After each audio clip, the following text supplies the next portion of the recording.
नमस्कार सभी को। तो देखिए यहाँ पर हम लोग फिज़िक्स का एक बहुत इम्पोर्टेंट सैम्पल पेपर लेके आए हैं, जो कि क्लास 11th का होगा। इसमें फुल सिलेबस हम लोग डिस्कस करेंगे जो आपके एनुअल एग्ज़ाम में पूछा जाता है।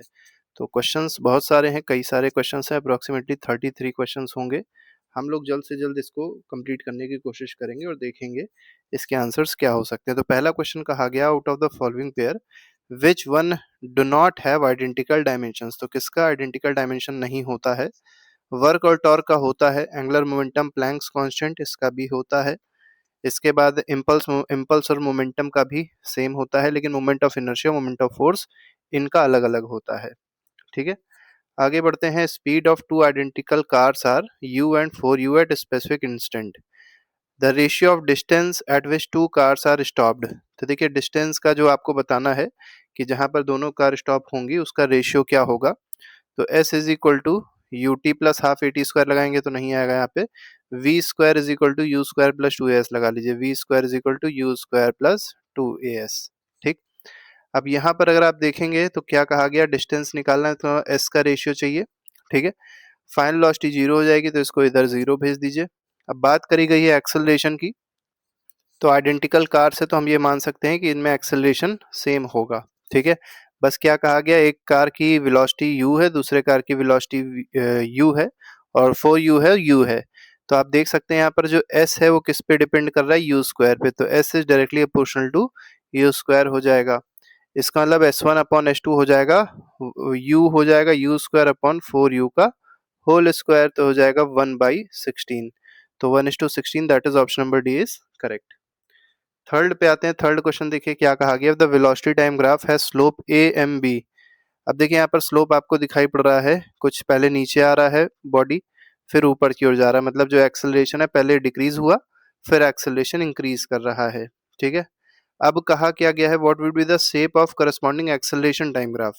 तो एक्सेलरेशन टाइम ग्राफ का स्लोप क्या होगा, तो पहले निगेटिव में एक्सेलरेशन है, फिर पॉजिटिव में है। तो आप यहाँ देख सकते हैं पहले निगेटिव में रहा, फिर ऊपर गया, पॉजिटिव में रहा। ठीक है, तो ये बिल्कुल सही है, इसका सी ऑप्शन बिल्कुल सही हो जाएगा। द एंगल बिटवीन ए और बी वेक्टर के बीच में आपको एंगल बताना है। एंगल कितना होता है दोनों के बीच में। तो मॉड ए मॉड बी, देखिए यहाँ पर ए बी कॉस थीटा वाला फॉर्मूला लगा लीजिए। A dot B is equal to mod A mod B cos theta. ठीक है, डॉट प्रोडक्ट आप कर लीजिएगा तो 10 100 हो जाएगा। 100 माइनस 10 × 5 50 हो जाएगा, माइनस 5 और 10 - 50 फिर से हो जाएगा, इज इक्वल टू मॉड ए, मतलब इसका अंडर रूट कर दीजिएगा तो 10 स्क्वायर प्लस 10 स्क्वायर, 100 100 200 225 हो जाएगा। तो अंडर रूट 225 इसका भी आएगा, अंडर रूट 225 इसका भी आएगा। यहाँ पर कॉस थीटा लिख दीजिएगा। ठीक है, तो यहाँ से कॉस थीटा आप आसानी से निकाल सकते हैं, क्या हो जाएगा। तो ये वैल्यू बची कितनी, 100 बची। तो 100 अपॉन ये क्या आ गया, 225 आ गया, इज इक्वल टू क्या बना, कॉस थीटा बना। ठीक है, एक मिनट रुकिएगा, यहाँ थोड़ी गलती हो गई, ये जीरो हो जाएगा इधर। तो 0/225। तो थीटा जो है जीरो कब होता है, मतलब कॉस थीटा जीरो कब होता है, 90 डिग्री पे होता है। तो इसका सही आंसर है ऑप्शन नंबर डी। अगले क्वेश्चन में कहा गया, if normal force is doubled the coefficient of friction is. देखिए नॉर्मल फोर्स को अगर डबल कर दिया जाए तो कोफिशिएंट ऑफ फ्रिक्शन पे कोई चेंज नहीं होता है। कोफिशिएंट ऑफ फ्रिक्शन जो है कभी भी फोर्स पे डिपेंड नहीं करेगा। Instant power can be expressed as, देखिए इंस्टेंट पावर का जो फॉर्मूला होता है, इंस्टेंटेनियस पावर का फॉर्मूला होता है फोर्स इनटू वेलोसिटी। क्योंकि आपको पता होगा पावर होता है वर्क अपॉन टाइम, और वर्क को क्या लिख सकते हैं, फोर्स इनटू डिस्टेंस। ये अपॉन टाइम हो जाएगा, डिस्टेंस अपॉन टाइम वेलोसिटी हो जाएगी। आगे बढ़ते हैं। The system of 3 particles each of mass m। देखिए 3 पार्टिकल हैं, इन जगहों पे लोकेटेड है। Coordination of centre of mass क्या होगा, ये आपसे यहाँ पर पूछा गया है। तो बहुत सिंपल सा है, m1 x1 plus m2 x2, formula लगा लीजिए, m1 x1 plus m2 x2, ठीक है, प्लस m3 x3 अपॉन, तीनों m सेम है तो यहाँ 3m हो जाएगा। ये सारे के सारे m भी सेम है, चाहे तो आप m कॉमन लेके 3 और m, मतलब ये वाला जो, इसको ऐसे लिख सकते हैं, m ये हो जाएगा x1 plus x2 plus x3 upon क्या हो जाएगा, 3m हो जाएगा। ये और ये m कट गया। अब x1 देखिए क्या है, 1 है, 2 है, 3 है, तो 2 3 2 5 1 6, 6/3 मतलब x की जो वैल्यू आ रही है 2 आ रही है। अब 2 आपको केवल यहीं दिख रहा है तो दोनों में ही 2 ही 2 आएगा, तो सी ऑप्शन बिल्कुल ठीक है। ऐसे ही y वाला भी आप ऐसे निकाल सकते थे। The breaking force of diameter D, the breaking force for a wire diameter D, और उसका मटेरियल का मतलब एफ दिया हुआ है force, the breaking force for wire of same material of radius D. अब देखिए अगले में क्या दे दिया गया, डायमीटर दिया था डी, अब अगले में क्या दे दिया गया, रेडियस दे दिया डी है, तो उस केस में ब्रेकिंग फोर्स क्या होगा ये आपसे यहाँ पर पूछा गया है। मतलब आप सिंपल ऐसे समझ सकते हैं, पहले वायर जो था उसका डायमीटर डी था, अब जो वायर है उसका रेडियस डी है, तो डायमीटर क्या हो जाएगा, 2d हो जाएगा। ठीक है, ये सीधे सीधे आपको समझना है। और जैसे जैसे आप रेडियस या डायमीटर बढ़ाते हैं उस केस में ब्रेकिंग फोर्स क्या हो जाएगा, ये आपसे यहाँ पर पूछा गया है।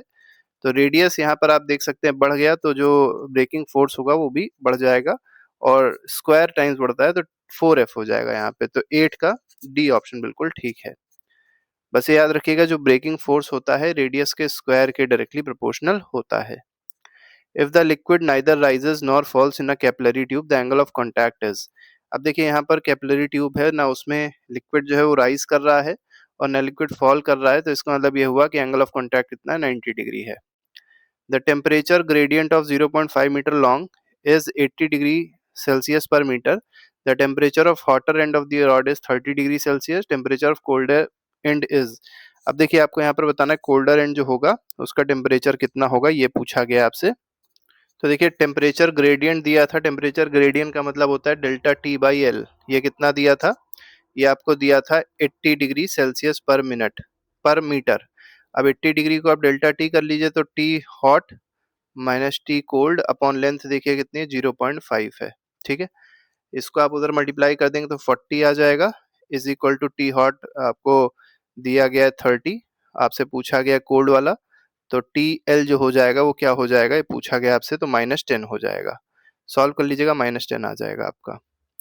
If the gas has F degree of freedom the ratio of specific heat of the gases. तो देखिए डायरेक्ट फॉर्मूला बेस्ड क्वेश्चन है, इसमें ज़्यादा कुछ नहीं करना है। तो 1+2/f अगर आपको फॉर्मूला याद है तो आप आसानी से कर सकते हैं। मतलब आपको एफ डिग्री ऑफ फ्रीडम दी हुई है, यहाँ पे डिग्री ऑफ फ्रीडम एफ है, तो आपसे पूछा गया है स्पेसिफिक हीट मतलब Cp/Cv का रेशियो पूछा गया है। ये क्या होता है, तो Cp/Cv मतलब गामा होता है, इसका रेशियो होता है 1+2/f। ये फॉर्मूला याद रखिएगा। आगे बढ़ते हैं। 12th question, if A spring has time period t and is cut into two equal parts, then the time period of oscillation of each part will be। देखिए स्प्रिंग जो है उसका टाइम पीरियड कैपिटल T था और उसको क्या कर दिया है, दो इक्वल पार्ट्स में कट कर दिया है। अब पूछा क्या गया आपसे, पूछा गया है टाइम पीरियड जो हो जाएगा ऑसिलेशन का हर एक पार्ट का क्या हो जाएगा। तो पहले जो था वो टी था, अब हो जाएगा t/√2। तो बी ऑप्शन बिल्कुल ठीक होगा, इसमें सॉल्व कर लीजिए इसको। अगर आपने स्प्रिंग वाला चैप्टर पढ़ा है, थोड़ा सा कॉन्सेप्ट क्लियर है तो ये हो जाएगा। असर्शन में दिया गया the speed of body in uniform circular motion is constant. तो यूनिफॉर्म सर्कुलर मोशन में क्या स्पीड कांस्टेंट होती है, बिल्कुल सही बात है। In uniform circular motion acceleration of body is constant, नहीं एक्सेलरेशन कांस्टेंट नहीं होता है, गलत है। ठीक है, ये फॉल्स है, तो असर्शन सही है और रीजन जो है फॉल्स है, तो इसमें सी ऑप्शन होगा। कौन सा ऑप्शन, सी ऑप्शन होगा। आगे बढ़ते हैं। Impulsive force is large and acts for a short time, बिल्कुल ठीक बात है। Finite change in momentum should be produced by force, तो फाइनाइट चेंज होना चाहिए मोमेंटम का, बात बिल्कुल सही है। असर्शन ए इसमें सही हो जाएगा, असर्शन भी सही है, रीजन भी सही है, एक्सप्लेनेशन भी सही दिया गया है। 15 कह रहा है surface tension decreases with increase in temperature, बिल्कुल सही है। ऑन इंक्रीजिंग टेम्परेचर देखिए रीजन दे दिया गया, kinetic energy increases, intermolecular force decreases, बिल्कुल सही बात है, एक्सप्लेनेशन भी सही है, तो ए ऑप्शन हो जाएगा इसमें। In an adiabatic compression the internal energy and temperature of system gets decrease, तो एडियाबैटिक कंप्रेशन के केस में इंटरनल एनर्जी जो होती है वो और साथ ही साथ क्या दिया गया है, टेम्परेचर ऑफ सिस्टम दोनों डिक्रीज आते हैं, गलत है। Adiabatic compression is slow process, नहीं बिल्कुल गलत है, फॉल्स, फास्ट होता है बहुत। तो दोनों ही स्टेटमेंट गलत हैं, तो इसमें डी सही होगा। Both statement 1 and 2 are incorrect. अब देखिए अगले में क्या कहा गया, अब जितने भी डेरिवेशंस हैं वो हम लोग ने प्लेलिस्ट में लगाए हैं, उसको आप सीधे सीधे देख लीजिएगा, क्योंकि ज्यादातर आप देखेंगे तो डेरिवेशन ही आते हैं एग्जाम में। इसमें कहा गया expression of acceleration due to gravity g at height h, तो हाइट के साथ आपको डेरिवेशन कराया गया है, देख लीजिएगा। डेप्थ के साथ कराया भी देख लीजिएगा। अब यहाँ पर आपसे एक और चीज पूछ ली गई है, show the variation of variation gravity का बताना, ग्राफिकली वेरिएशन कैसे होगा। तो ये मान लीजिए इधर ग्रेविटी ले ले रहे हैं और इधर रेडियस ले ले रहे हैं अर्थ का, ठीक है। तो इनसाइड द अर्थ आप देखेंगे तो ग्रेविटी जो होती है वो धीरे-धीरे करके ऐसे बढ़ रही है। मतलब जैसे-जैसे हम रेडियस बाहर जाएँगे, जैसे अंदर जाएँगे तो ग्रेविटी कम होती चली आएगी, लेकिन अगर हम रेडियस बढ़ा रहे हैं, जैसे मान लीजिए यहाँ पे है, ऐसे अर्थ है, और जैसे-जैसे हम आर की तरफ ज़्यादा बढ़ रहे हैं, आर जैसे-जैसे बढ़ाते हैं, वैसे-वैसे ग्रेविटी क्या होती है, सबसे ज़्यादा बढ़ती चली आती है। और एक लिमिट आती है यहाँ पर जिस पे ग्रेविटी सबसे ज़्यादा होती है, ठीक है? आउटसाइड की बात करी जाए, मतलब जैसे-जैसे आप यहाँ से दूर जाएँगे तब क्या होगा? जैसे-जैसे आप दूर जाएँगे तो वैसे-वैसे ग्रेविटी डिक्रीज़ होती रहती है। लेकिन डिक्रीज़ होने के लिए हम लोग स्ट्रेट लाइन ना बना के थोड़ा-सा इस तरीके का ग्राफ बनाते हैं। वो डिपेंड करता है, जो हमने डेरिवेशन देखा उसमें डेरिवेशन देख लीजिएगा। डेरिवेशन जिस तरीके का आता है उस हिसाब से डिपेंड करता है, ठीक है? आगे बढ़ते हैं। अब देखिए मोमेंटम दिया गया p, एरिया दिया गया a, टाइम दिया गया t are taken as fundamental quantities, then find the dimensional formula for coefficient of viscosity in PAT। देखिए ये भी आपको कराया गया है कि PAT के टर्म्स में जो कोएफिशिएंट ऑफ विस्कोसिटी है उसको कैसे निकाला जाएगा। देखिए ऐसा बहुत आसान होता है करना। कोएफिशिएंट ऑफ विस्कोसिटी को आप डायरेक्टली प्रोपोर्शनल कर दीजिए किसके? डायरेक्टली प्रोपोर्शनल आप कर देंगे p की पावर a, ठीक है? a की पावर b और क्या कर देंगे t की पावर c। पहले आप ये कर दीजिए, फिर कोएफिशिएंट ऑफ विस्कोसिटी का डायमेंशन आप रख दीजिए। कोएफिशिएंट ऑफ विस्कोसिटी का डायमेंशन क्या होता है? ml माइनस 1 t माइनस 1, ठीक है? ये आपका कोएफिशिएंट ऑफ विस्कोसिटी का डायमेंशन हो गया। फिर p की पावर a है, p जो है उसका डायमेंशन क्या? p था क्या? p था आपका मोमेंटम। मोमेंटम मतलब मास इनटू वेलोसिटी, तो इसका डायमेंशन हो जाएगा mlt माइनस 1 और ये हो जाएगा पावर a, ठीक है? a क्या है? एरिया है तो l स्क्वायर, इसका डायमेंशन b मतलब पावर b। t क्या है? t आपका टाइम है तो इसमें t हो जाएगा t की पावर c। अब देखिए यहाँ पर आपको सबकी जो ऊपर लिखा है, जैसे m के ऊपर 1 लिखा है तो 1 m वाले को, जैसे यहाँ पर m पे a है, ठीक है? यहाँ पर m कुछ है नहीं तो a की वैल्यू आपके पास 1 सीधे ही सीधे आ गई। इसका मतलब यहाँ पर जो p है, मोमेंटम है, उसमें 1 रहना है, मतलब उसके मतलब वो जो पावर कहते हैं उसमें 1 रहेगा। l वाले को इक्वेट कर लीजिए तो l यहाँ पर देख सकते हैं आप -1 है। इसको इक्वेट किसके साथ करेंगे? a रहेगा इसमें और यहाँ पे आ जाएगा 2b और यहाँ आ जाएगा कुछ नहीं तो a प्लस 2b की वैल्यू -1 हो गई। तो यहाँ से आप b भी निकाल सकते हैं। आप b यहाँ से निकाल लेंगे, b कितना आ जाएगा? -1 आ जाएगा, सॉल्व कर लीजिएगा। फिर c निकालना है। अब यहाँ पर आप देख सकते हैं जो यहाँ पर टाइम था उसकी पावर -1 है। तो -1 और यहाँ पर केवल माइनस a है। देखिए यहाँ पे -a हो जाएगा इससे और ये +c है, ठीक है? तो -a + c is equal to, तो c जो आएगा वो आपका 0 आ जाएगा, सॉल्व कर लीजिए। a की वैल्यू आप पुट करेंगे 1, 1 -1 कट के c 0 बना देगा। तो आपका जो कोएफिशिएंट ऑफ विस्कोसिटी का फॉर्मूला बनेगा ईटा का, वो क्या बन जाएगा? k यहाँ रख दीजिए। अब p जो आया था, मतलब जो मोमेंटम आया था, उसकी पावर क्या आ रही थी? a। a क्या आपके पास है? 1, ठीक है? अपॉन, क्योंकि अपॉन क्यों रखा? क्योंकि b की वैल्यू -1 है और b था क्या आपके पास में? b था l, तो kp अपॉन l आया। तो अगला तो 0 ही हो गया, तो t की पावर 0 भी आप चाहे तो लिख सकते हैं। नहीं भी लिखेंगे तो उसका कोई मतलब नहीं है, तो ये आपका फॉर्मूला हो जाएगा, ठीक है? आगे बढ़ते हैं, अगला क्वेश्चन देखते हैं। ठीक, क्वेश्चन नंबर 19 है। ये भी ऐसे क्वेश्चंस बहुत पूछे जाते हैं। डिस्प्लेसमेंट दिया, अब देखिए यहाँ पर ग्राफिकली प्रूफ करना है, ये हमने प्रूविंग दिखाई है आपको। इसको आप लोग मतलब प्लेलिस्ट में जाके देख लीजिए, आप प्रूविंग आसानी से सारी कर लेंगे। डिस्प्लेसमेंट का आपको फॉर्मूला दिया ये, ठीक? इंस्टेंटेनियस वेलोसिटी आपको बतानी है, तो वेलोसिटी का फॉर्मूला होता है dx अपॉन dt। डिफरेंशिएट कर लीजिए। कई बच्चों को डिफरेंशिएट करने में बहुत दिक्कत होती है, जबकि बहुत आसान तरीका होता है डिफरेंशिएट करने का। अगर आपको बेसिक मैथमेटिक्स आती है तो आप आसानी से कर सकते हैं। तो 4t स्क्वायर का 4 वैसे ही उतर जाएगा, t स्क्वायर का डिफरेंशिएशन 2t हो जाएगा। 15t का डिफरेंशिएशन -15 यहाँ बचेगा, 25 का 0 हो जाएगा। तो ये आ गया 8t माइनस 15 आ गया। ये डिफरेंशिएशन करके आपका बना। अब आपसे पूछा क्या गया था? आपसे पूछा गया find the instantaneous velocity, time 0 दिया है। तो यहाँ पर t को 0 रख दीजिए, तो वेलोसिटी कितनी आ जाएगी? -15 मीटर पर सेकंड आ जाएगी। ये आपकी इंस्टेंटेनियस वेलोसिटी हो गई।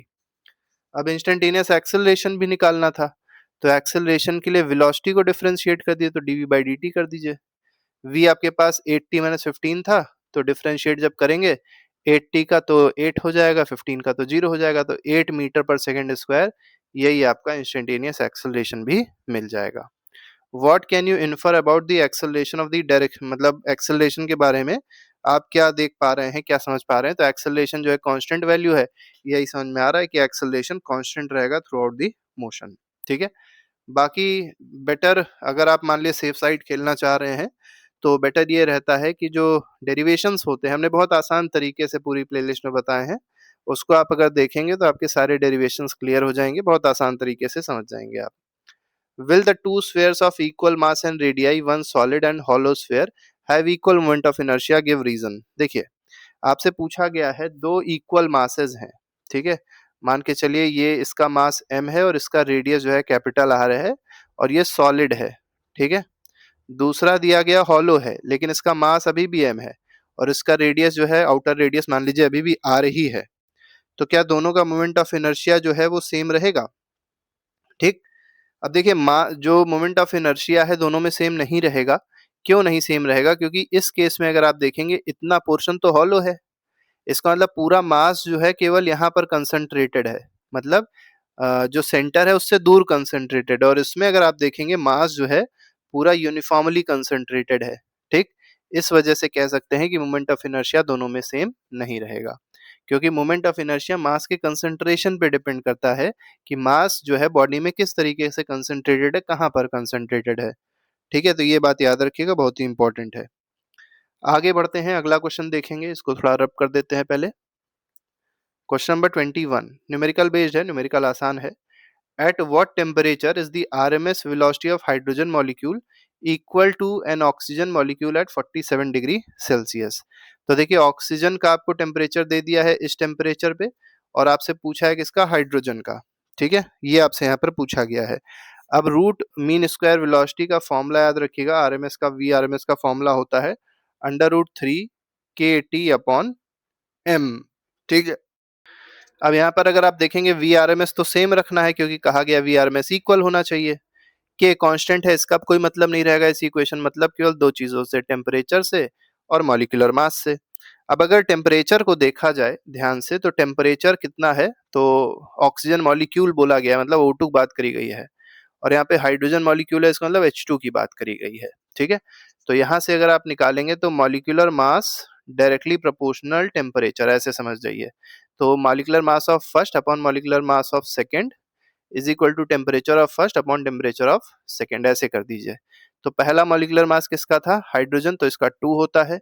सेकंड है ऑक्सीजन, इसका 16 2 32 हो जाएगा, इज इक्वल टू हाइड्रोजन वाले में टेम्परेचर हम लोग को निकालना था, तो इसको x मान लीजिए। दूसरा वाले में टेम्परेचर दिया गया है 47। अब यहाँ पर 47 नहीं रखाएगा, 47 में 273 ऐड कर दी, क्योंकि केल्विन में रखते हैं, 320 आ जाएगा। ठीक है, तो इसको आप 320 रख लीजिए।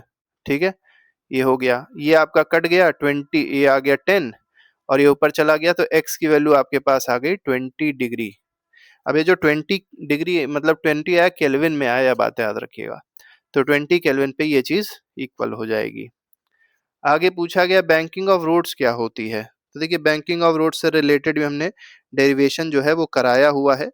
इसमें मेनली क्या होता है, रोड का जो आउटर एज होती है उसको थोड़ा सा उठा दिया जाता है, उसको थोड़ा एलिवेट कर दिया जाता है। ठीक है, इनर एज की कंपैरिजन मेनली ये हिली एरियाज में करते हैं, जिससे एक नेसेसरी सेंट्रीपिटल फोर्स मिल सके व्हीकल को, और व्हीकल जो है मूव कर सके या मतलब टर्न ले सके विदाउट स्किडिंग। ठीक है, नीड फॉर बैंकिंग तो मेनली टर्न के लिए होता है, टर्न विदाउट स्किडिंग। ठीक है, मतलब स्लिप ना हो जाए, स्किड ना हो जाए, इसके लिए इसको किया जाता है। एक्सप्रेशन क्या होता है? एक्सप्रेशन हमने डिराइव किया है, इसमें tan थीटा आप निकालेंगे, मतलब जो थीटा है उसी एंगल से उसको एलिवेट करते हैं, उठा देते हैं, v²/rg, इसका डेरिवेशन देख लीजिएगा, कराया हुआ है। ठीक। Derive a relation between torque and angular momentum, तो टॉर्क और एंगुलर मोमेंटम के बीच में भी रिलेशन कराया है। हम आपको बताया था torque is equal to dl/dt होता है। ठीक है, यहाँ पर L जो टॉर्क और ये एंगुलर मोमेंटम L है, तो rate of change of angular momentum is called torque. अगले में पूछा गया एस्केप वेलोसिटी क्या होती है? देखिए, एस्केप वेलोसिटी जो है इसका भी डेरिवेशन हम लोग ने कराया, लेकिन इस केस में डेरिवेशन नहीं पूछा गया। इसमें और में थर्ड लॉ ऑफ पीरियड बारे में बात करी गई है, t² directly proportional to r³ एक कराया इसका डेरिवेशन। टू सैटेलाइट्स, चलिए पहले इसको ही देख लेते हैं, ऊपर वाले को ही। ठीक है, कैसे किया जाएगा इसको थोड़ा सा देख लेते हैं। ठीक है, तो यहाँ पे कहा गया prove that moon would depart for ever if its speed were increased by 42%। ठीक है, तो ये प्रूव करना है कि मून जो है वो डिपार्ट कर जाएगा अगर उसकी स्पीड को 42% इंक्रीज कर दिया जाए। तो देखिए, डिपार्ट करने के लिए उसको क्या छोड़ना होगा, अर्थ की ग्रेविटी को छोड़ना होगा। और किसी भी ऑब्जेक्ट को अगर अर्थ की ग्रेविटी को छोड़ना है तो उसको एस्केप वेलोसिटी के बराबर की वेलोसिटी चाहिए होती है। अब अगर मान लीजिए अभी उसके पास एस्केप वेलोसिटी की वेलोसिटी नहीं थी, मतलब ये वेलोसिटी भी उसके पास नहीं थी, अभी उसके पास ऑर्बिटल वेलोसिटी थी जो कि वीओ के बराबर थी। ठीक है, हम लोग निकाल लेते हैं कितना परसेंटेज चेंज हो जिससे एस्केप वेलोसिटी उसको मिल जाए। तो VE minus VO upon VO कर दीजिए, इनटू क्या कर दीजिए, 100 कर दीजिए। अब जो एस्केप वेलोसिटी है वो आपको पता होगा √2 g r के प्रोपोर्शनल होती है, और जो ऑर्बिटल वेलोसिटी है जिससे वो घूम रहा है मून, वो किसके प्रोपोर्शनल होती है, √g r के प्रोपोर्शनल होती है। अपॉन फिर से √g r कर दीजिए, ठीक है, इनटू क्या कर दीजिए, 100 कर दीजिए। ये √g r कट जाएगा, यहाँ √2 बचेगा, यहाँ 1 बचेगा, तो ये हो गया √2 माइनस 1 इंटू 100।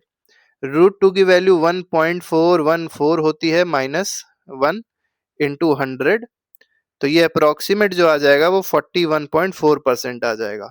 मतलब अगर 41.4% ऑर्बिटल वेलोसिटी बढ़ा दी जाएगी मून की, तो वो एस्केप वेलोसिटी को रीच कर जाएगा और वो पार कर जाएगा, कभी भी अर्थ के अट्रैक्शन में नहीं रहेगा वो, तो एस्केप कर जाएगा वो।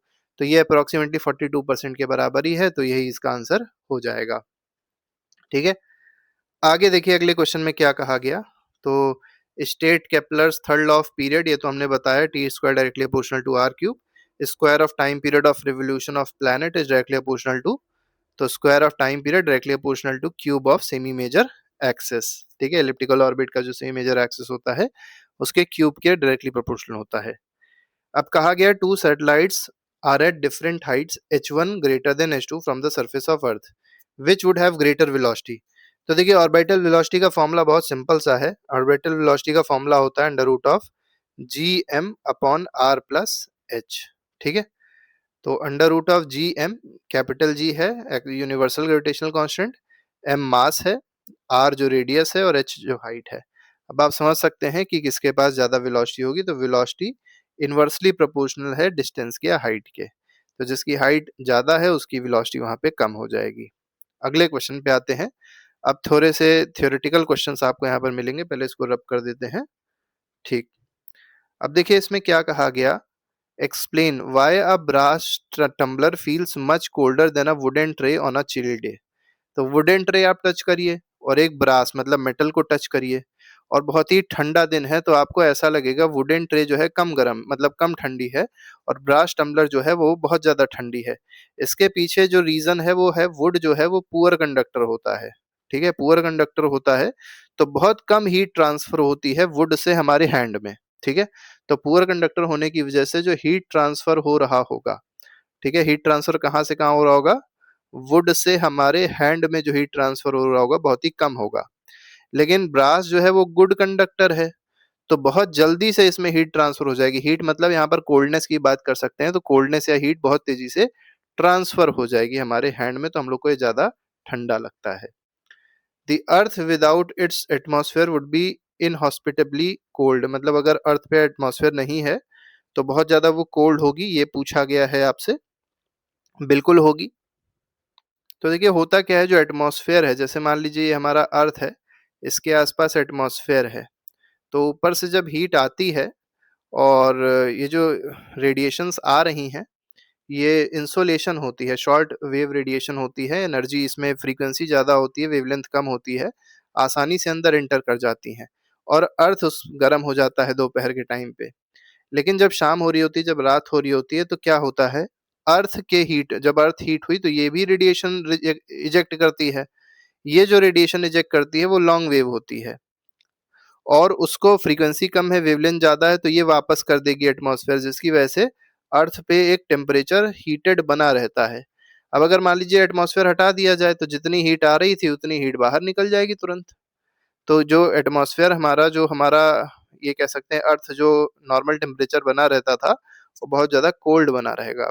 ठीक है, आप यही थोड़ा सा समझा दीजिएगा, उसमें ज्यादा कुछ नहीं है, हालांकि ये ज्योग्राफी है, इसमें साइंस कम है, ज्योग्राफी ज़्यादा है। Heating systems based on circulation of steam are more efficient in warming building than those based on circulation of hot water. तो स्टीम जो है वो ज़्यादा हीट होती है क्योंकि उसमें लेटेंट हीट स्टोर्ड होती है। ठीक है, स्टोर्ड लेटेंट हीट की वजह से स्टीम जो है वो ज़्यादा अच्छे से काम करती है, ज़्यादा एफिशिएंट होती है गर्म करने के लिए। Spring balance has a scale that reads from 0 to 50। एक स्प्रिंग बैलेंस है और उसमें जो रीडिंग आ रही है वो कितनी आ रही है, 0 से 50 तक आ रही है। ठीक है। The length of the scale is 20 centimetre. Scale की लेंथ दी गई है 20 सेंटीमीटर है। A body suspended from this balance when displaced and release oscillates with in a certain period, what is the value of spring constant. आपसे पूछा गया इसका spring constant क्या होगा। ठीक है, तो पहले तो देख लीजिए, हैज स्केल रीड्स 0 से 50 तक रीड कर रहा होगा। तो जब 50 रीड कर रहा होगा तो 20 सेंटीमीटर पूरा खुल गया होगा ना। ठीक है, आप ऐसे समझ लीजिए, जब 50 केजी मान लीजिए हमने उस पे वेट डाला, मास रखा 50 केजी का, तो F is equal to M G से आप 50 इंटू 9.8 निकाल लीजिए। 50 इंटू 9.8 करेंगे तो 490 न्यूटन आ जाएगा। मान के चलिए हमने कहा कि हमने उससे 50 केजी बॉडी को वे किया, उससे नापा। अब जब आप 50 केजी बॉडी को नापेंगे तो जो उसका लेंथ खुली होगी वो 20 सेंटीमीटर की पूरी स्केल खुल गई। तो F इज इक्वल टू क्या कर लीजिए, के एक्स लगा लीजिए फॉर्मूला। F कितना था 490, इज इक्वल टू के कितना है 0.2 इंटू, मतलब के है हमको निकालना है, x है 0.2, तो हो जाएगा के की वैल्यू आ जाएगी 490 अपॉन 0.2, मतलब 2450 न्यूटन पर मीटर। ये हो जाएगा इस तरीके से आसानी से। ठीक है, आगे बढ़ते हैं। अगला क्वेश्चन देखिए, क्वेश्चन नंबर 27 है। 27 क्वेश्चन बहुत इंपॉर्टेंट है, ऐसे क्वेश्चंस बहुत पूछे आते हैं और हर बार पूछे आते हैं। इसमें कहा गया equation of plane progressive wave है, इसकी इक्वेशन दी गई 10 sin 2 pi t plus 0.005 x। अब देखिए, आपको ये समझना है, इसको कंपेयर करना होगा किस इक्वेशन से, a sin omega t minus के एक्स, इससे आपको इसको कंपेयर करना पड़ेगा। ठीक, अब देखिए यहाँ पर 2 पाई टी दिया हुआ है, तो पहले 2 पाई को अंदर मल्टीप्लाई कर लीजिए। ठीक है, तो आप चाहें तो 2 पाई को मल्टीप्लाई कर सकते हैं, थोड़ी भी समझ अगर होगी तो आप इसको समझ जाएंगे आसानी से। क्या कहा गया, वेवलेंथ निकालना है। वेवलेंथ यहाँ पर कहाँ दिखाई पड़ रही है, अब आप देखेंगे तो वेवलेंथ आपको दिखाई नहीं पड़ेगी, तो वेवलेंथ कैसे निकले। ठीक है, तो फ्रीक्वेंसी निकालनी है, तो ओमेगा दिया है, फ्रीक्वेंसी तो दी नहीं गई है इसमें कहीं। आप देखिए इस इक्वेशन में कहीं फ्रीक्वेंसी आपको नहीं दिखाई पड़ रही होगी। ठीक है, ये एंगुलर वेलोसिटी है, ये कांस्टेंट है, और कोई चीज नहीं इसमें हम लोग बता सकते हैं इसको देख के। और क्या निकालना है, velocity of the wave V बताना है। ठीक है, तो चलिए एक एक करके बताते हैं। तो के जो होता है उसका फॉर्मूला याद रखिएगा, 2 पाई बाई लेमडा होता है। लेकिन आप यहाँ से इस इक्वेशन को देख के बता सकते हैं के क्या होगा। तो के एक्स, अब ये आप सीधे सीधे मत बोल दिएगा कि ये के है।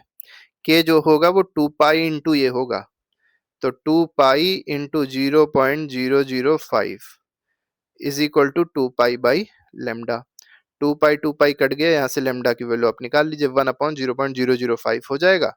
इसको आप सॉल्व कर लीजिएगा, 200 मीटर आ जाएगा। ठीक है, मीटर नहीं आएगा क्योंकि यहाँ पर सेंटीमीटर में रखा गया, सेंटीमीटर आएगा। ठीक है, 200 सेंटीमीटर आ गया। अब आते हैं हम लोग किस पे, अब आते हैं हम लोग ओमेगा पे। अब ओमेगा की वैल्यू यहाँ पर जो दी गई है 2 पाई, और ओमेगा टी आप सोचेंगे ओमेगा वन नहीं, ओमेगा वन नहीं, ओमेगा 2 पाई है। ओमेगा 2 पाई दिया हुआ है, और ओमेगा होता क्या है, 2 पाई एफ होता है, मतलब 2 pi into frequency is equal to 2 pi. ये कट गया, फ्रीक्वेंसी कितनी आ गई, 1 आ गई। ठीक है, 1 हर्ट्ज के बराबर की फ्रीक्वेंसी आ गई। अब आपको वेलोसिटी बतानी है, F is equal to V by lambda. तो वी क्या होती है, एफ इंटू लेमडा। एफ क्या था आपके पास, 1 हर्ट्ज था, और लेमडा क्या था, 200 था, तो 1 इंटू 200 कर दीजिए, तो आपके पास क्या आ गया, 200 सेंटीमीटर पर सेकेंड आ गया।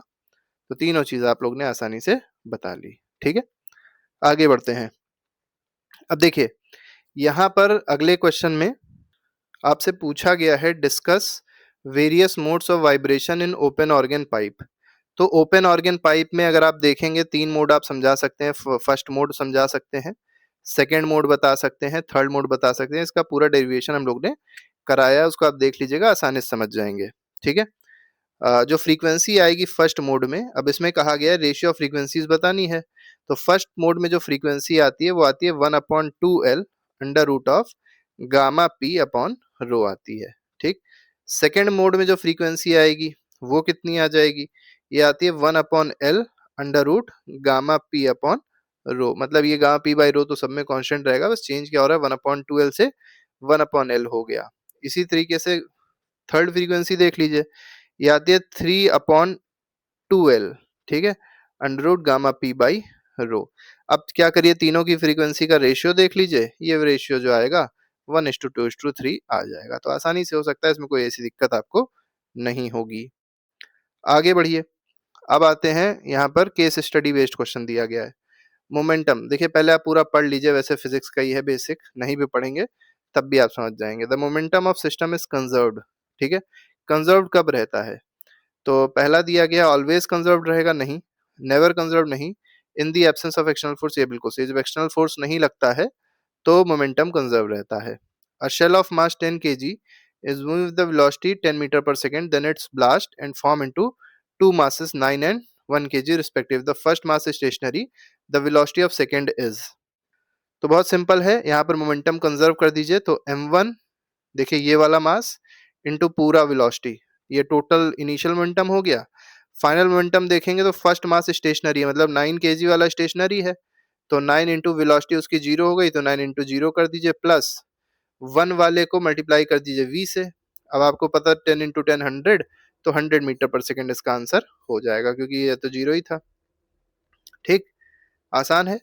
To masses m and 4m are moving with equal kinetic energy, ratio of linear momentum, तो काइनेटिक एनर्जी का फॉर्मूला होता है पी स्क्वायर अपॉन 2m। अब काइनेटिक एनर्जी क्या है, दोनों में कांस्टेंट है, तो मोमेंटम मास जो है वो मोमेंटम के स्क्वायर के प्रोपोर्शनल है, ठीक है। रेशियो ऑफ द मोमेंटम बोला गया ना, तो रेशियो ऑफ मोमेंटम जो हो जाएगा, देखिए इसको ऐसे कर लीजिए, P square directly proportional to M हो गया, तो P1 अपॉन P2 अगर आप देखेंगे तो under root of M1 upon M2 आ जाएगा, और ये है M और ये है 4m, तो ये mm कट गया, तो 1 अपॉन अंडर रूट 4, मतलब 1:2 का रेशियो आया, तो सी ऑप्शन बिल्कुल ठीक होगा इसमें। अब bullet of mass 0.1 kg is fired with speed 100 metre per second, mass of the gun इतना, रिकॉइल वेलोसिटी बहुत आसान है, देखिए इसको कैसे करेंगे, इसमें भी law of conservation of momentum लगाना है, कैसे किया जाएगा देखिए, मास ऑफ द गन आप ले लीजिए 0.1, और फायर्ड विद दिस बुलेट, नहीं 0.1 बुलेट है, बुलेट का है मास, तो ये 100 से मल्टीप्लाई कर दीजिए, बुलेट वाला हो गया, इज इक्वल टू किसके कर दीजिए, मास ऑफ द गन इतना, then recoil velocity of the gun, तो मास ऑफ गन है 50 और recoil velocity of gun VG मान लीजिए, सॉल्व कर लीजिए, ये हो गया 2, 0.2 मीटर पर सेकेंड आना चाहिए, ए ऑप्शन बिल्कुल ठीक है इसका, ठीक है।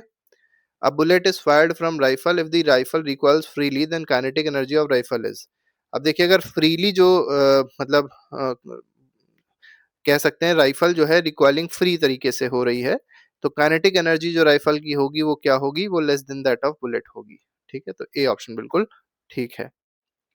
आगे बढ़ते हैं, क्वेश्चन नंबर 30th पे आते हैं। इसमें कहा गया थर्मोडायनेमिक्स से रिलेटेड क्वेश्चंस आएंगे अब इसमें। Cyclic process work done by a system is, cyclic process के केस में वर्क डन जो होता है सिस्टम से वो क्या होता है, जीरो होता है, पहला दिया गया नहीं। मोर देन हीट, ये भी गलत है, equal to heat given to this system, मतलब जितनी heat D Q is equal to D W, ऐसे समझ लीजिए, ये बराबर होते हैं दोनों साइक्लिक के केस में, तो जितनी हीट देते हैं या निकलती है वो वर्क डन के बराबर होता है, ठीक है, हीट जो दी जाती है that is equal to work done. Increase in internal energy of system is due to work done on the system, which process does the system undergo, तो कैसा प्रोसेस अंडरगो कर रहा होगा सिस्टम, क्या दिया गया है, du इज इक्वल टू क्या दे दिया गया, dw, du is equal to dw कब होगा, आपको पता है फॉर्मूला होता है dq is equal to du plus dw। अब इसमें क्या चीज, dq जीरो हो गया, dq कब जीरो होगा, एडियाबैटिक प्रोसेस में no heat exchange take place, तो जब du जीरो हो जाएगा, dq जीरो हो जाएगा, तो du और dw बराबर हो जाएंगे, तो ये कब होगा, एडियाबैटिक केस में होगा। अगले में देखिए क्या कहा गया, heat is added to gases system whose internal energy is 40 joule, then the amount of work done will be, formula लगा लीजिए, dq is equal to du plus dw। अब कितनी हीट ऐड हो रही है, 110, तो 110 यहाँ लिख लीजिए, हुज इंटरनल एनर्जी 40 दी गई है, तो 40 यहाँ लिख लीजिए, प्लस डी डब्ल्यू, आपसे वर्क डन पूछा गया, इसको उधर भेज दीजिए, 110 minus 40 is equal to D W, ज्यादा प्लस माइनस के झंझट मत रहिएगा, बस याद रखिएगा कि हीट जब दी जाती है, ऐड करी जाती है, तो पॉजिटिव में रहती है, ठीक है, 70 जूल आ जाएगा इसका आंसर। तो ए ऑप्शन बिल्कुल ठीक है। आगे बढ़िए, ये बहुत पूछा आता है, इंपॉर्टेंट है बहुत ज्यादा, कई बार पूछा आता है क्वेश्चन, क्योंकि इसमें एरिया निकालना होता है और कई लोग इसमें कंफ्यूज होते हैं, क्योंकि जब ग्राफ बच्चे देखते हैं तो लगता है क्वेश्चन बहुत टफ है, जबकि वो क्वेश्चन याद रखिए बहुत आसान होते हैं। ठीक है, कैसे किया जाएगा देखिए, थर्मोडायनेमिक प्रोसेस दी गई है, ओरिजिनल स्टेट डी से ई में इंटरमीडिएट ऐसे करके, मतलब यहाँ से स्टार्ट हुआ, पहले ई पे गया, फिर एफ पे गया, फिर डी पे आ गया, लीनियर प्रोसेस अलग अलग है। Work done from D to E to F is, मतलब पूरा वर्क डन आपको निकालना है। वर्क डन मतलब पीवी ग्राफ का एरिया, पीवी ग्राफ का एरिया निकाल दीजिए, तो half into base into height, क्योंकि ट्राइंगल दिखाई पड़ रहा है, right angle triangle. Half into base देखिए कितना, ये वाला बेस अगर आप देखेंगे 3 है, ये 7 है, दोनों के बीच का डिफरेंस होएगा 4 मीटर क्यूब में ही दिया था, तो कोई दिक्कत ही नहीं है। यहाँ पे देखिए 16 है और यहाँ पे 200 है, तो दोनों का डिफरेंस होएगा 400। तो 2 2 जा 4, या कितना आ गया, 800 जूल आ गया आपके पास में। कितना आसान था। तो बी ऑप्शन बिल्कुल सही है। Isothermal change of ideal gas delta U is equal to the change in heat energy delta Q is equal to, तो डेल्टा क्यू किसके, बिल्कुल सिंपल, देखिए D Q is equal to D U plus D W. अब इसमें क्या isothermal है, isothermal के case में डेल्टा यू की वैल्यू अब दी हुई है जीरो, ऐसे जीरो होती भी आइडियल गैस के केस में, ये जीरो हो गया, तो डी क्यू किसके बराबर हो गया, डी डब्ल्यू के, पूछा गया था। डी क्यू किसके बराबर हो जाएगा, डेल्टा डब्ल्यू बराबर हो जाएगा। ठीक है, आगे बढ़ते हैं। Show that total mechanical energy of free falling body under gravity is conserve, बिल्कुल बताया हुआ है कि किस तरीके से जो फ्री फॉलिंग बॉडी में मैकेनिकल एनर्जी कंजर्व होती है, ये बताया हुआ क्वेश्चन है, तो इसके लिए आपको परेशान नहीं होना है। ठीक है, ये बताया हुआ है कि 3 जगह पे आपको मैकेनिकल एनर्जी निकालनी, मतलब काइनेटिक एनर्जी, पोटेंशियल एनर्जी का सम निकालेंगे, और वो तीनों जगह पे आपको बराबर मिलेगा। नहीं कराया होगा तो आज डाल दिया जाएगा, कल आपको ये वीडियो मिल जाएगा, देख लीजिएगा आप एक बार। वैसे कराया होगा, नहीं कराया होगा तो डाल देंगे, आसान होता है। ठीक है, अब इसमें इंपॉर्टेंट क्या है, ग्राफ, क्योंकि कहा गया है draw the graph to show variation of potential energy, kinetic energy and total energy. देखिए ग्राफ बता देते हैं कैसे बनेगा। ये वाई एक्सिस पे एनर्जी ले लीजिए, ठीक है, और इधर आप हाइट ले लीजिए, एच हाइट है ये। ठीक है, तो जो ग्राफ है, सबसे पहले अगर आप देखेंगे तो जो काइनेटिक एनर्जी होगी वो ऐसे करके बढ़ती है। ठीक, इसके बाद मतलब ये पोटेंशियल एनर्जी है, ऐसे करके बढ़ रही होगी। काइनेटिक एनर्जी आप देखेंगे इस तरीके से होगी, ये काइनेटिक एनर्जी का ग्राफ हो जाएगा। और टोटल एनर्जी जो होगी, ठीक है, टोटल एनर्जी का ग्राफ ये इस तरीके का बन जाएगा। मतलब इस तरीके के ही ग्राफ बनते हैं, आप सिंपल एक के ई प्लस पी यहाँ लिख दीजिएगा, हो जाएगा। ये हम जब पूरा आपको ग्राफ आज बताएंगे तो आपको ज्यादा अच्छे समझ में आ जाएगा। कोलिजन बताया है कि identify the type of collision in which linear momentum and kinetic energy दोनों क्या रहे, कंजर्व रहे। तो आपको बताना है कौन सा ऐसा कोलिजन होगा जिसमें लीनियर मोमेंटम और काइनेटिक एनर्जी कंजर्व रहती है, तो दोनों चीजें कंजर्व रहते हैं इलास्टिक कोलिजन में। ठीक है, अब कहा गया लीनियर मोमेंटम तो कंजर्व हो लेकिन काइनेटिक एनर्जी कंजर्व ना हो, ये किस में होता है, इन इलास्टिक कोलिजन में होगा। Bodies stick together after collision, collision हुआ, दोनों बॉडी चिपक गई, ये किस केस में होगा, परफेक्टली इन इलास्टिक कोलिजन में होगा। ठीक है, तो तीनों के बारे में याद रखिएगा। Relation between velocity of approach separation, ये दोनों केस में आपको वेलोसिटी ऑफ अप्रोच और सेपरेशन बताना ही, ये इसका डेरिवेशन कराया हुआ है, तो दोबारा नहीं बताएंगे, सारे डेरिवेशंस कराए हुए हैं, देख लीजिएगा इसको। व्हाट इज प्रोजेक्टाइल, अब देखिए प्रोजेक्टाइल कई बार क्वेश्चन पूछा आता है, इससे डेरिवेशन बहुत ज्यादा अच्छे इस तरीके से हमने बताए हैं, उसको आप देख लीजिए। A body which when thrown moves under the effect of gravity alone, तो एक बॉडी है जिसको फेंका आता है और जब केवल वो ग्रेविटी के अंडर में ट्रेवल करती है, मतलब ग्रेविटी फोर्स ही केवल उस पर लग रहा होता है, तो उस बॉडी का जो मोशन होता है that is called projectile motion. अब यहाँ पर पूछा गया, अब प्रोजेक्टाइल इज फायर्ड किया गया थीटा एंगल पे हॉरिजॉन्टल के साथ with velocity you, show that path of projectile is parabola. बहुत सिंपल है, कराया हुआ derivation. Find the angle of projection eight which horizontal range and maximum height of equal, मतलब रेंज और जो हाइट है मैक्सिमम वो क्या हो जाए, इक्वल हो जाए। चलिए ये थोड़ा सा आपको बता देते हैं कि कैसे होगा।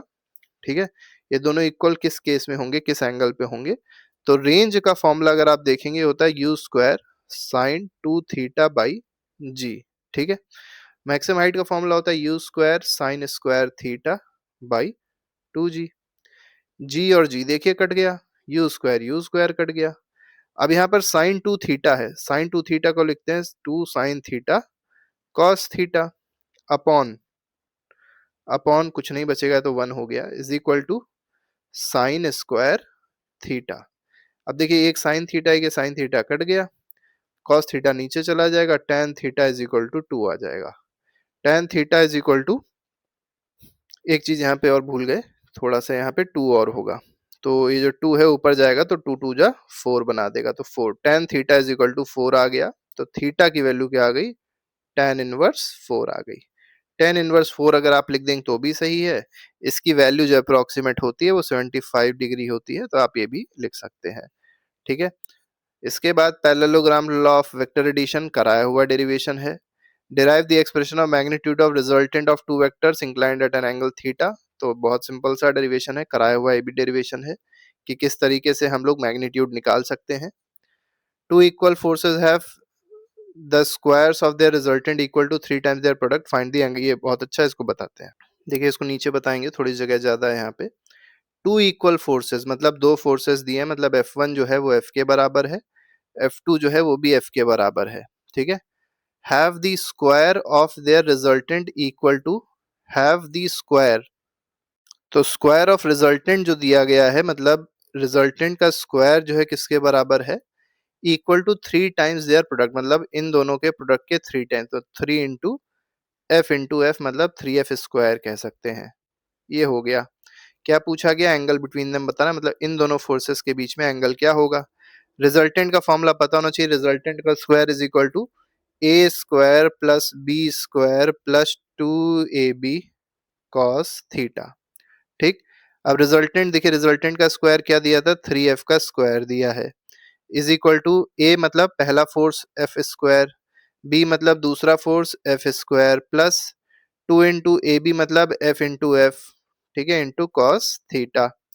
F square plus F square 2f square, इसको उधर भेज दीजिए, एफ स्क्वायर बचा, is equal to 2f square cos theta. ये एफ स्क्वायर कट गया, 1/2 आ गया। ठीक है, पूरा काट दीजिए, 1/2 is equal to cos theta. अब कॉस थीटा की वैल्यू 1/2 कब होती है, ठीक है, 60 डिग्री पे होती है, तो 60 degree is the correct answer. तो थीटा की वैल्यू क्या आ जाएगी इस केस में, 60 डिग्री आ जाएगी। देखिए आसानी से कर सकते हैं आप। स्ट्रीट एंड बर्नौली थ्योरम पूरे यूट्यूब पे अगर आप देखेंगे, सबसे आसान बर्नौली थ्योरम का डेरिवेशन हमें बताया, अप्रोक्सीमेटली 6 मिनट में ही कंप्लीट करा दिया, देख लीजिएगा। Why it is dangerous to stand near the platform when a train passing on the railway track। अब देखिए रेलवे ट्रैक के पास अगर आप खड़े हैं और ट्रेन पास कर रही है, ठीक है, तो उसके पास नहीं खड़े होना चाहिए रेलवे ट्रैक के पास, क्योंकि क्या होता है, ट्रेन आपको खींच सकती है। क्यों खींच सकती है, जैसे मान लीजिए, आपको एग्जांपल देते हैं, ये मान लीजिए ट्रेन आ रही है, ठीक है, और ये कोई पर्सन खड़ा हुआ है। अब जब बहुत तेज स्पीड में ट्रेन यहाँ से निकलेगी तो क्या होगा, इस जगह पे लो प्रेशर क्रिएट हो जाएगा। स्पीड जब ज्यादा होती है तो प्रेशर कम हो जाता है, लो प्रेशर क्रिएट हो जाएगा। और पीछे जो एयर होगी, पीछे जो आपके एयर है, वहां पर तो स्पीड कम हुई नहीं, वहां पे तो स्पीड बढ़ी नहीं, वहां पे तो स्पीड कम थी, और स्पीड कम थी तो प्रेशर ज्यादा था। अब आप देख सकते हैं यहाँ प्रेशर कम हो गया, यहाँ पीछे प्रेशर ज्यादा है, तो पीछे वाली एयर आपको क्या कर सकती है, प्रेशर लगा सकती है, फोर्स लगा सकती है, और आप इसकी तरफ घसीट सकते हैं, मतलब ट्रेन की तरफ आप खींच सकते हैं।